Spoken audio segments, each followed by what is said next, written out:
Hello, I'm Shihab Ratansi in Washington. Here are the main stories brought to you by Al Jazeera. The US and Europe have condemned Myanmar's decision to continue Aung San Suu Kyi's detention. On Tuesday, a Myanmar court sentenced the pro-democracy leader to a further 18 months under house arrest.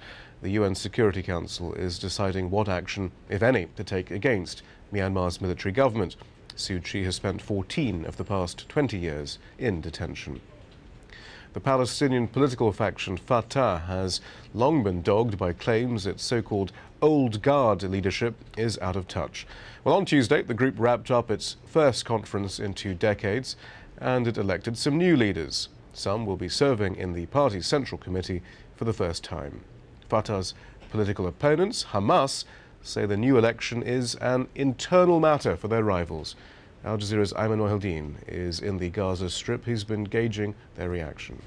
The election of a new central committee for Fatah has drawn a surprising reaction from Hamas, with Hamas spokespeople here in Gaza describing it mostly as an internal matter, though officials here from the Islamic movement have also called on this new central committee to move Fatah away from the mistakes and pitfalls of the previous central committee.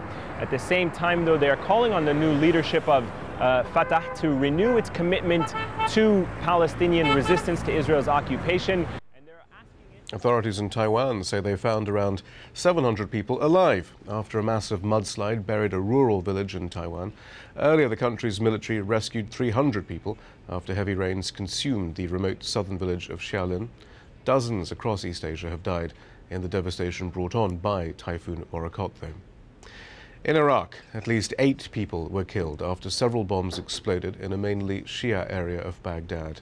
Others were wounded after a car filled with explosives and 2 other bombs detonated within minutes of each other.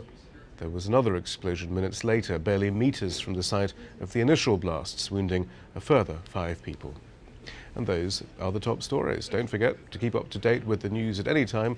Log on to our website. The address, aljazeera.net/English.